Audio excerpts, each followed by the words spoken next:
A leading Jewish author says woke ideology leads to anti-Semitism.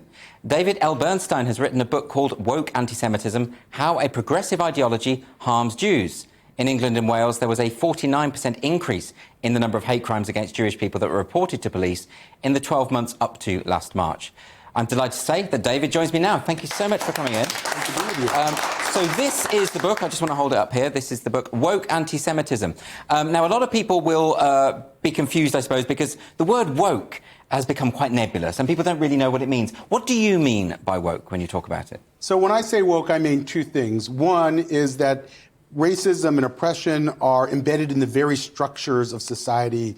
They're like the air we breathe. Right. And the second claim is that only people with lived experience who have experienced oppression are qualified to define it for the rest of society. Yes. Now, both of those things can be true. It can be true that racism or oppression are embedded in the very structures of society. And it can be true that as a person who's, let's say, suffered oppression, that you have an insight that other people should hear. But they're not always true. And that second claim sometimes weaponizes the first and is used to sort of, and it becomes the source of really cancel culture. And also, I would argue, forms of anti-Semitism. And when we talk about anti-Semitism, in this country, recently a comedian called David L wrote a book called Jews Don't Count. Just had coffee with him a couple well, days there we go. Fantastic. Mm-hmm. And so you will know that his thesis is that actually many people on the left who would either self-identify as woke or who we would refer to as woke because they have a belief in those kind of power structures or the value of lived experience, they have a kind of blind spot when it comes to anti-Semitism. They're very good at sort of detecting racism, homophobia, transphobia in various places, often where it doesn't exist. But they won't do that when anti-Semitism actually does exist.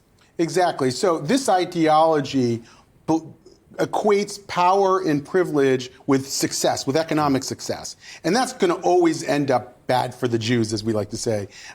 Jews are, on average, more successful in the United States and the UK than the rest of the population. And that means that they're going to be viewed as being privileged. And I think that's inherently problematic. That's going to almost always lead to anti-Semitism. The other thing that you're seeing is when you attach identity to privilege in a general sense, in other words, black people are always going to be more oppressed or white people are always going to be the oppressors, no matter what, you're going to see Jews and Jewish privilege attached to their identity. And I think that's leading to this new variant of anti-Semitism that we're seeing.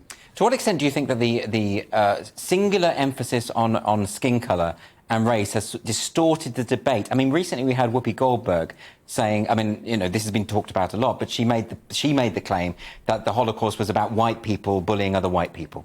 You know. Right. And, you know, obviously she's taking an American conception of race, as we've defined it in America, and acting as if Nazis saw Jews as being white. Nazis did not see Jews as being white. They saw Jews as being a race. Yes. And so I think that just the whole emphasis on whiteness is problematic. Andrew Sullivan likes to talk about how demonization of white people leads to demonization of Jews. When you believe that a group is all powerful and they're responsible for all the oppression in society, it's not a very far leap to then say that Jews are also white, and they've been defined as white, whether we like it or not, and that they're part of the oppressive class. In fact, sometimes Jews are even characterized as hyper-white. But it's very difficult to understand, isn't it? Because if you are a social justice activist, if you are someone who prides yourself on standing up for people who have been downtrodden and oppressed, well, surely the example of Jewish people in our recent history is the most obvious example of oppression. I mean, the Holocaust is obviously the most horrendous thing that happened in the 20th century. So why is it they can't see that? What is it that stops them? Yeah, and by the way, I come from the left. I'm a social justice activist my entire professional life. I've been part of the Jewish community that is trying to make change. I believe in immigrant rights. I believe in criminal justice reform. I believe in many of the issues that the people who are woke supposedly care about as well. But the problem is that they can't get beyond the idea that Jews are successful on average. Ibram X. Kendi talks about disparity and says that if any population that is below the mean on average, by definition, they are being oppressed. And that also means that any population above the mean is part of the oppressor class. It is complicit in oppression. So you have Asian Americans and even Nigerian Americans, by the way, who are succeeding in American life. And I think that they're all susceptible to being viewed as the oppressor, and they're all subject to this new form of racism. Do you think, I mean, I've often made the case that I don't think that this can be reduced to a question of left-wing versus right-wing, and actually the woke ideology kind of is neither, or has complicated matters so that people think it's about left versus right, but actually it's not. It shouldn't be. I mean, the fact that I clearly have left-wing views on a lot of policy issues should mean that I'm welcomed into the left-wing tent, but I'm not. And I'm not by many of the people that I've worked with for many years. As soon as you take a different position on these complex social dynamics, all of a sudden now you're considered sort of Trump adjacent or alt-right adjacent. I've even heard alt-center recently. Alt-center? I haven't heard that one. Alt-center, yes. Okay. So, and I've stopped worrying about it. I believe what I believe, and I'll support the causes I support, and I'll vote for the people I vote for. But and you can tell, like any social movement that tries to define people outside, any political movement that wants to define people outside of it, you can tell is sick. I mean, that's a problem. Why wouldn't you want to expand your ranks? Wouldn't you want to work with more people on issues like criminal justice reform in the United States? Yes. And not establish a litmus test to keep people out? That's what's happening, Tab. Yeah, I mean, there's a lot of tribalism going on. I know from personal experience that people on the left who take a critical view of the woke ideology are automatically branded right-wing, or even worse than that, far-right or something like that. And it just seems a lot of it is kind of historical illiteracy, isn't it? And just not understanding. I think that, and I think we're living in a time of what political scientists call political sorting. People are feeling much more politically tribalistic than they have in the past, and we're being sort of pushed into these very narrow ideological definitions that I don't think really serve us well, and it's preventing us from talking to each other and solving problems. To what can you give us some examples or some instances of how anti-Semitism in the US, in some areas, has been increasing?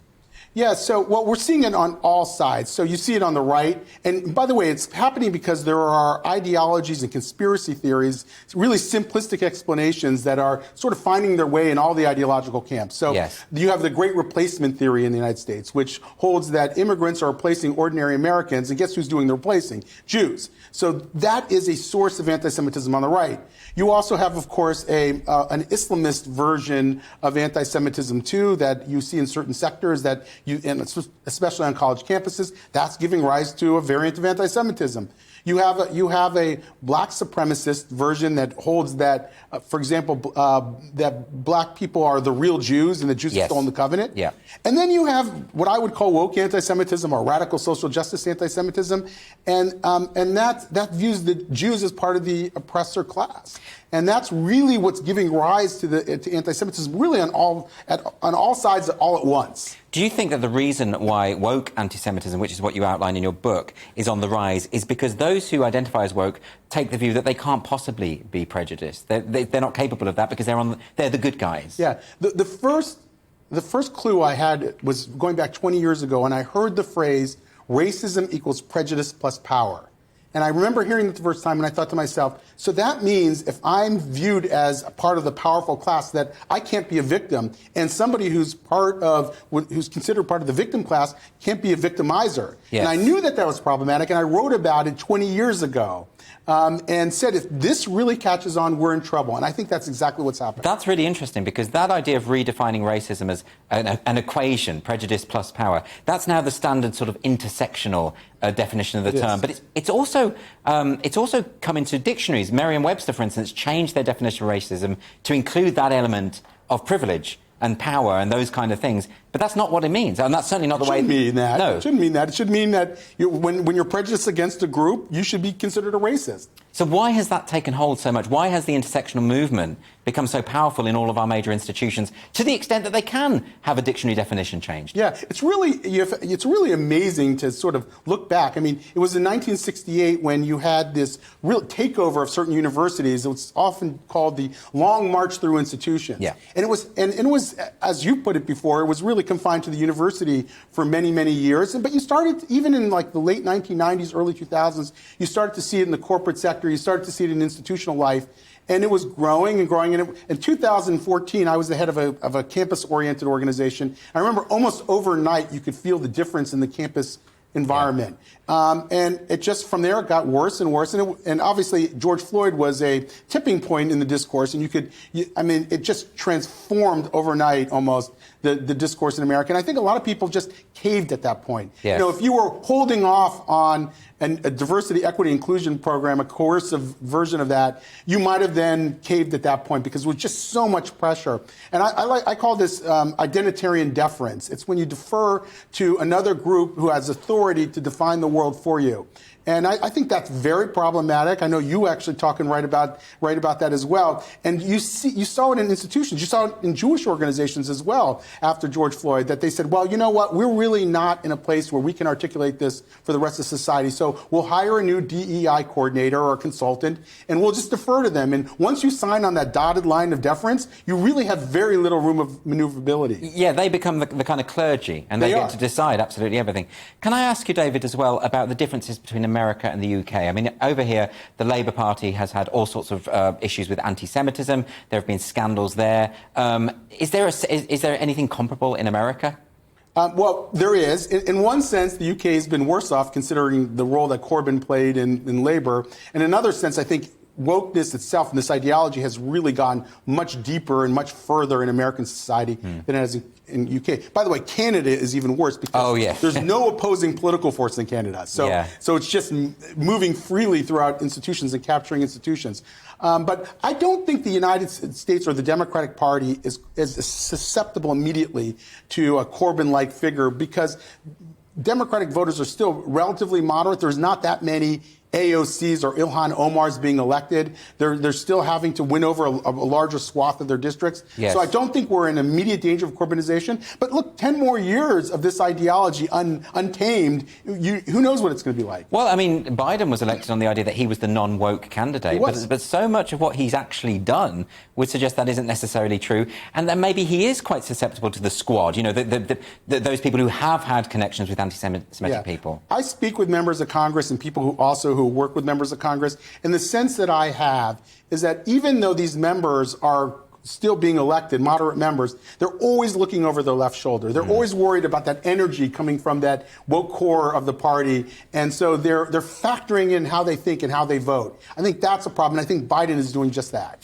Just finally, because we don't have much time, David, but how do we combat the rise of this woke ideology? As you say, in Canada, when there is no opposition to it, it does run riot, and there's nothing you can do. So how do we do this when there's so many misunderstandings about, for a start, what it means? Yeah, well, first of all, I believe that the vast majority of people don't buy into it. And we have polling that shows that. So the first thing we have to do is help people become courageous. Courage catches on. And the other thing that we can do is start building new coalitions of people from sort of the center left and center right who are opposing extremism on the far right and are opposing extremism on the far left. There are ethnic communities, Indian Americans and Indian Brits, I'm sure, and there are Asian Chinese Americans and Chinese Brits, and there are Jewish Americans and Jewish Brits, and they can start to work together, and they're black voices, heterodox voices in both countries.